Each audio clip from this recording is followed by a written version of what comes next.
اگر گرو نہ ہوئے تو ہم کوئی چیز خود بخود بہت مشکل سے سیکھ سکتے ہیں، اور وہ بھی تھوڑی چیزیں ہیں جو سیکھی جاتی ہیں۔ گر دیوا گر چند نہ سچا گر دیپک دریا، گرا بنا تالا مردوں نہ کھلے۔ گرو کے بغیر تالا نہیں کھلتا۔ تالے کا مطلب یہ ہے کہ دروازہ نہیں کھلتا، اس پہ سیل لگی ہے۔ کوئی بھی پرابلم ہوتی ہے اس کی ہوتی ہے، وہ جب کی ملتی ہے تو پرابلم سالو ہوتی ہے۔ توڑے بھرے رہن بھنڈار، اندر خزانے بھرے ہوتے ہیں، مگر دروازے کی جو چابی ہے وہ گرو کے پاس ہوتی ہے۔ گرو بتاتا ہے ایسا کرو گے تو ایسا ہوگا۔ اگر مرشد نہ ہوئے تو یہ دنیا نہیں چل سکتی۔ اجیانا ساری تیرا پنتھ گھنا، ہم کو تانا مارتے ہیں پیر کے، ابھی بھی تو سمجھا نہیں کہ تیرا راستہ تو بہت لمبا ہے۔ اجیانا ساری تیرا پنتھ گھنا، میرا مارا دھرمی کرے جیوڑا نہ ڈرے شاہ جی۔ اے مولا، لوگوں کو ڈر نہیں، آخرت کا خیال نہیں، ان کے انجام کی پرواہ نہیں۔ وہ یہ نہیں جانتے کہ دھرم کا مطلب ڈیوٹی۔ سنسکرت زبان کے اندر جو دھرم ہے اس کا مطلب ہے ڈیوٹی، اور دین کو پنتھ کہتے ہیں۔ تو مرشد کے بغیر ہماری زندگی نکمّی ہے۔ شیخ سعدی ایک بہت بڑے مشہور فلاسفر ہوئے، کبھی ہوئے، امام سلطان محمد شاہ صلی اللہ علیہ ان کو بہت یاد کیا کرتے تھے۔ بہت دفعہ حافظ اور سعدی ان دونوں کے شعر بولا کرتے تھے مولا۔ شیخ سعدی نے گھر کے اندر ایک نوکرانی خریدی۔ اس زمانے کے اندر نوکر خریدے جاتے تھے اور بیچے بھی جاتے تھے۔ ایک لوڑی خریدی، شام ہوئی تو اس کو کہا بتی جلاؤ۔ وہ زمانے میں ایسا نہیں تھا کہ سوئچ آن کیا اور بتی ہو گئی۔ اس کے اندر کاٹن کی واٹ لگا کے تیل ڈال کے بتی جلانی چاہیے، میچ باکسز نہیں تھے۔ چکماک کے 2 پتھروں کو رگڑ کے اس میں سے چنگاری نکلتی تھی۔ سوکھی گھاس یا کپڑے کو رکھ کے اس میں آگ لگاتے تھے، تب جا کے بتی جلے۔ محنت کا کام تھا۔ اس نے بڑی محنت کی، اندھیرا ہو گیا۔ شیخ سعدی لکھنا چاہتے تھے، لکھ نہ سکے، بہت بگڑے۔ دیکھتے رہے تو اس کو بتی جلانا نہ آیا۔ اس کو پوچھا کہ تو نے ابھی تک سیکھا نہیں بتی جلانا؟ تو نظر نیچی کر کے کہنے لگی ہمارے گاؤں میں بتی نہیں ہے۔ یعنی اس کو اس کے ماتا پتا نے کبھی سکھایا نہیں کہ بتی کس طرح جلائی جاتی ہے۔ اس کے اوپر سے جب بتی انہوں نے خود جلا لی تو کہتے ہیں پے علم کیوں شمع باعث گداخ، کہ بے علم نتواں خدا را شناخت۔ جس طرح سے شمع جلتی ہے، یعنی بتی جلتی ہے اور اس کے اندر سے روشنی نکلتی ہے، اسی طرح سے کسی بھی چیز کا جاننا وہ علم ہے۔ علم کے بغیر تو انسان خدا کو بھی نہیں جان سکتا۔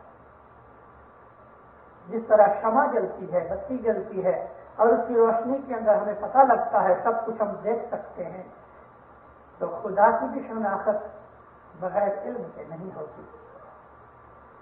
میں نے آپ کو ذکر کیا کہ ہمیں بتی چاہیے لیکن آنکھ کا نور بھی ساتھ چاہیے۔ اگر بتی ہے مگر دل میں نور نہیں آنکھ کے اندر، تو بھی انسان کچھ نہیں دے سکتا۔ بتی تو خیر مرشد ہوا، جیسا کہ ہم نے گنن کا پاٹ سنا۔ آنکھ کی روشنی ہمارا ایمان ہے، ہم جس کو شناخت کہتے ہیں۔ اگر ہمارے دل میں حضرت امام کی شناخت نہیں تو وہ سچا مرشد ہونے پر بھی ہم کو نظر نہیں آئے گا۔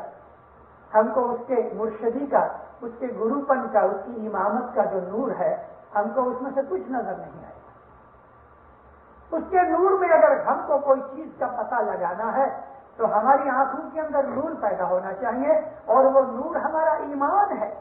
اللہ تعالیٰ نے قرآن شریف میں فرمایا ہے کہ جو اس دنیا کے اندر اندھے ہیں وہ آخرت میں بھی اندھے ہیں۔ کتنی اچھی دلیل دی ہے، وَمَنْ كَانَ فِي هَٰذِهِ أَعْمَىٰ فَهُوَ الْآخِرَةِ أَعْمَىٰ، جو اس دنیا کے اندر اندھے ہیں وہ آخرت میں بھی اندھے ہوئیں گے۔ تو کیا ایک عابد نیک انسان دنیا میں کسی ایکسیڈنٹ سے اندھا ہو جائے تو کیا آخرت میں وہ اندھا ہوگا؟ یہ مطلب نہیں۔ ان آنکھوں کا ذکر اللہ نہیں کر رہا، انتر کی آنکھوں کا ذکر کرتا ہے کہ اس دنیا کے اندر جو اندھے ہوئیں گے، یعنی انہوں نے اللہ کے نور کی شناخت نہیں کی، تو آخرت کے اندر بھی وہ اندھے ہی رہیں گے۔ ظاہر کی آنکھوں کی بات نہیں۔ دنیا میں بہت سے اندھے ہیں، بڑے عالم فاضل ہیں۔ میرا ایک دوست تھا، 4-5 سال پہلے ایجپٹ کے اندر گزر گیا، ڈاکٹر طاہ حسین، ورلڈ فیمس انٹرنیشنل فگر آدمی تھا، وہ اندھا تھا، اور وہ کیرو کی یونیورسٹی کے اندر پروفیسر تھا، پروفیسر آف اسلامک ہسٹری، اندھا آنکھوں سے، جنم سے اندھا، مگر اس نے اپنے اس ہینڈی کیپ کو کس طرح پورا کیا؟ بریل سے علم سیکھا، لوگوں سے سن کے سیکھا، ریکارڈز منگائے، ٹیپیں منگائی، ان میں سے پڑھ پڑھ کے لوگ اس کو سنائے، اور وہ سن کے اپنے علم کو اس نے نبھایا، اور بہت اچھا پروفیسر ہوا۔ اس نے 40 کتابیں لکھوائی۔ دنیا کے اندر جو ظاہر کی آنکھوں کے اندر آدمی ہوتے ہیں، ان میں تو بڑے بڑے عالم فاضل اور بھگت بھی ہوئے، مگر یہاں اللہ جو ذکر کرتا ہے تو وہ اندر کی آنکھوں کا، جو ہمارے انتر کے اندر آنکھیں ہیں، جس کو ہم شناخت کی آنکھ سمجھتے ہیں۔ مولا علی نے فرمایا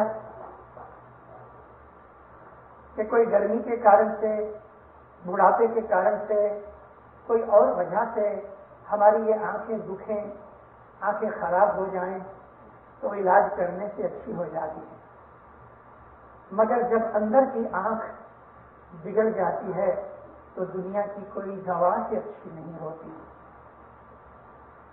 آنکھیں اندھی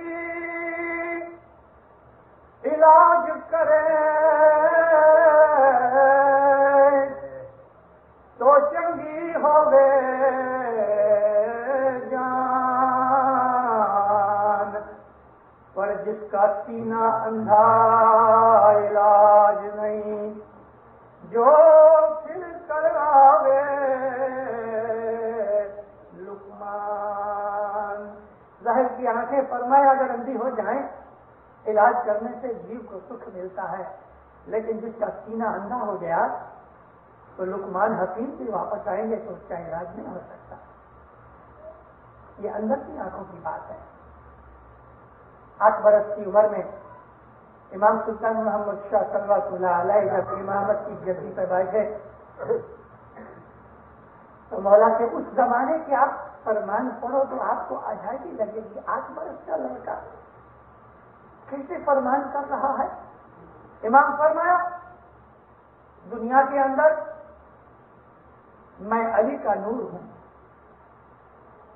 ہماری کرامت اور ہماری قوت ظاہر کے اندر ان کو نظر آتی ہے کہ جو ہم سے محبت رکھتے ہیں، جو ہم کو جانتے اور شناخت رکھتے ہیں، ان کو ہماری ظاہر کرامتیں قوتیں بہت دکھیں گی، مگر جو ادھورے ہیں، جن کی اندر کی آنکھیں ایمان سے روشن نہیں ہوئی، وہ ہماری کرامت کو دیکھیں گے پھر بھی نہیں مانیں گے،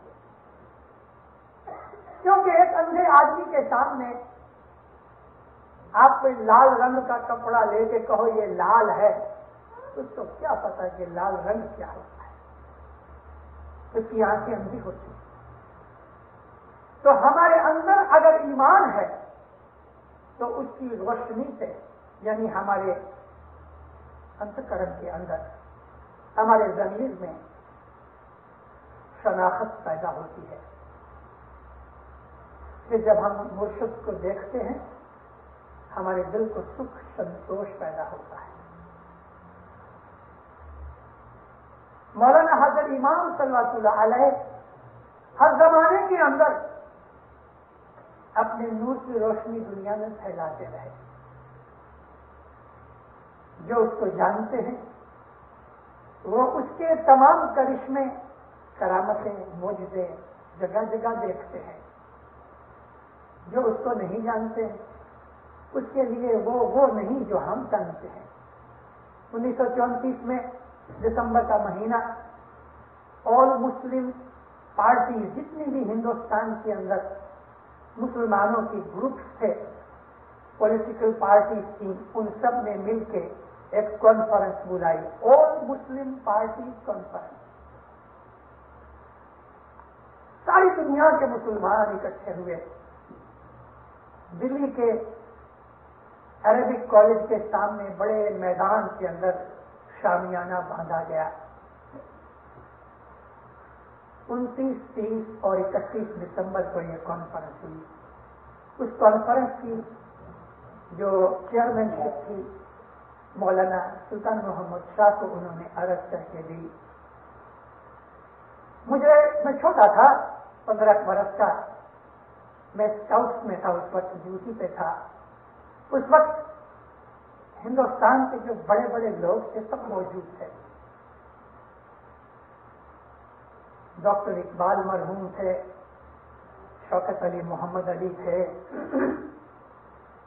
سر ذوالفقار علی تھے، سر سکندر حیات تھے، محسن الملک وہاں تھے، قائد اعظم جینا بھی تھے، حسن بن نظامی جو تھے، حسن نظامی وہ بھی تھے.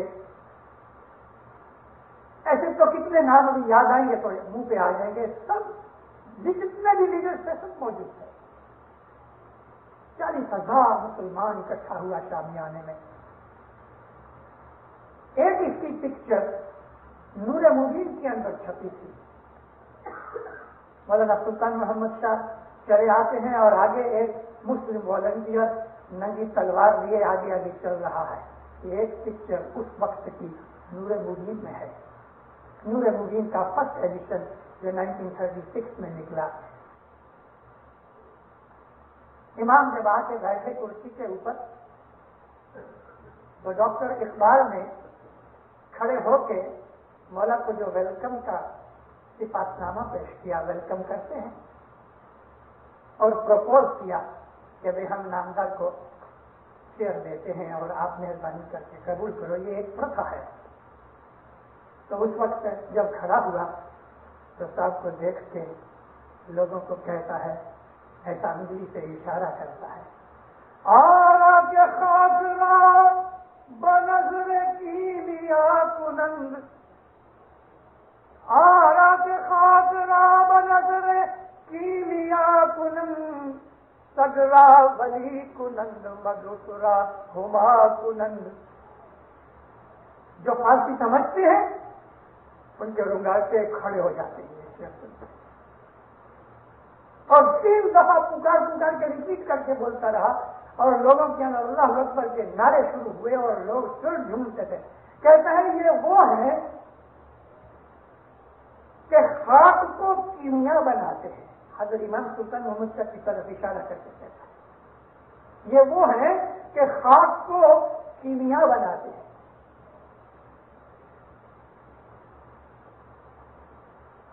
مدس جو ہے مکھی ہے اس کو ہما بناتے ہیں اور کتے کو ولی بنا دیتے ہیں. آرا کے خاک را بنظر کیمیا کنن، نگاہ ڈالتے ہیں، نظر ڈالتے ہیں تو خاک کیمیا بن جاتی ہے. مکھی کی طرف آنکھ اٹھا کے دیکھتے ہیں تو ہما بن جاتا ہے اور کتے کو دیکھتے ہیں تو وہ ولی بن جاتا ہے. کسی اسماعیلی مومن کے منہ سے بھی اپنے امام کے لیے یہ تعریف نکلنی مشکل ہے سوا کہ وہ سمجھتا ہو، لیکن ڈاکٹر اقبال کے منہ سے اب 3 دفعہ ریپیٹ کر کے کیا جوش تھا اس وقت. مسلمانوں کے نعرے بند نہیں ہوتے تھے. خیر میں ساری حقیقت تو نہیں بیان کروں ابھی، اس وقت کا کتاب ہوں تو یہ میرا ایک کلا کسی میں نکل جائے. دوسرے دن منڈپ میں